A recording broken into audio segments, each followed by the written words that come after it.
Welcome to the Finance Rebel Show.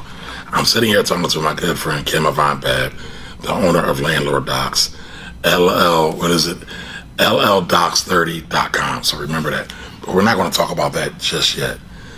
I want to talk about something that my good friend here, friend for over a decade, did with her grandchildren per my recommendation. Yes. So it's a little humble brag, but y'all see where I'm going with this. So just tell me tell everybody who you are. Good day. I'm Kim Babb. I am a lifetime student. I am committed to daydreaming, and I am a creative soul who happens to, during my day job, be the Chief Strategy Officer at the New Jersey Redevelopment Authority. My entrepreneurial endeavors is that I'm a developer and co-founder of Babb Properties, LLC, and I'm also a fashion designer and owner of Amina Designs. A lot of ads. A lot of ads. But Ms. Kim was just telling me that she did something really special for her granddaughter for her 13th birthday. Correct. So what's her name? Zanaya. Zanaya. So happy birthday, Zanaya, when you watch this. But tell us about what you did with Zanaya for her birthday. And it's really giving credit to Kamari and our relationships over the years and his commitment to ownership in the stock market. And I called Kamari prior to my granddaughter's birthday last year and asked him where I could buy a single share of a stock.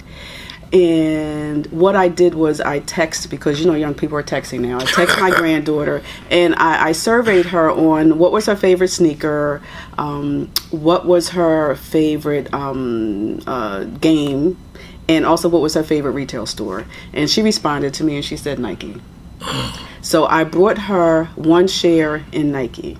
When she came to my home, we're going to do the whole birthday celebration thing. I gave her her birthday card, and it was very thick because I had to, in setting up her account, print out all of the documents that came along with it. So when she opened the birthday card, she felt it. The body language was like, curious, what is this? And she opened it and she began to read the documents, curious, confused. And she finally understood what it was.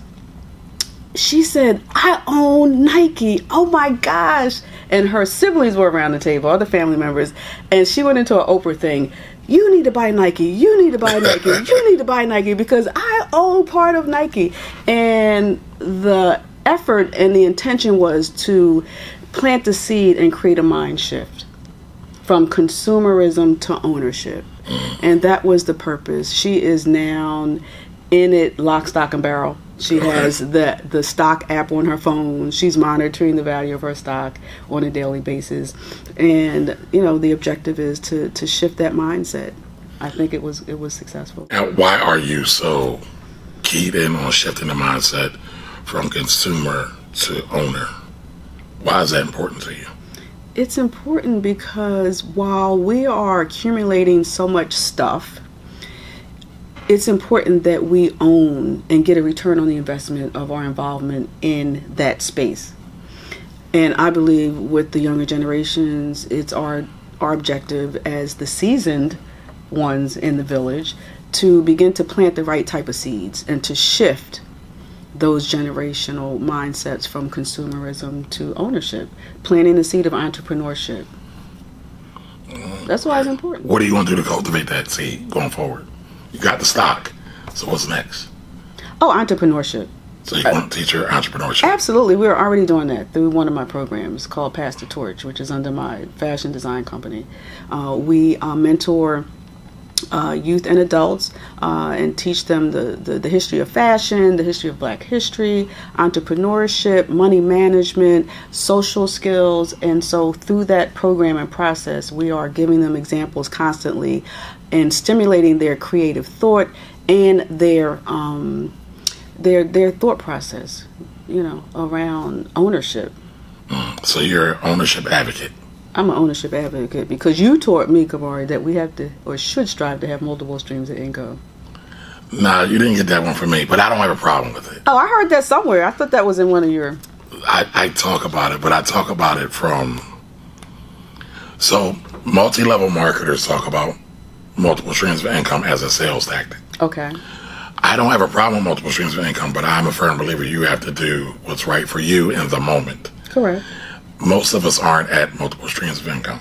Most of us need to focus on the one stream of income we got and maximize that. And then buy or get into another stream of income. But I see a lot of us will kind of do it half-baked, right?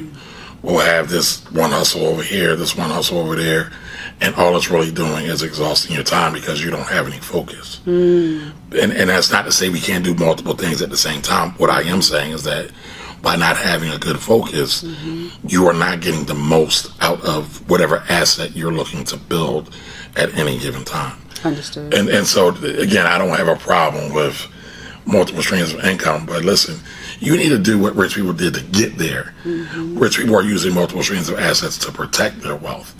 Most times, they are not using it to get wealthy. It's usually concentrated, whether it be real estate, whether it be a business, whether it be a stock market. And then once that's firmly established, they can jettison or spin off the cash flows to establish another stream of income. But they usually have everything together. But that's not sexy, because that takes work. It takes work. Right? Yes. I mean, because you are a multidisciplinary person. But I've seen you when you do your fashion. You are all in. You're not doing a million other things because it dictates you being all in. I co-sign that. That's just my take. I co-sign that. And I think to add to that point, it's important for us individually to understand our skill set and our strengths and our weaknesses. And that takes time. It takes time. Right. And so if you're just trying to follow the crowd and do what every quote-unquote guru tells you to do, you kind of get lost in the sauce and you never really get that chance to be introspective and experiment and try to figure out who exactly you are.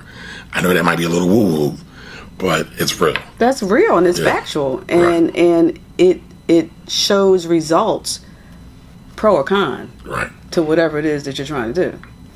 I agree. It'll come out in the wash. It will. It will.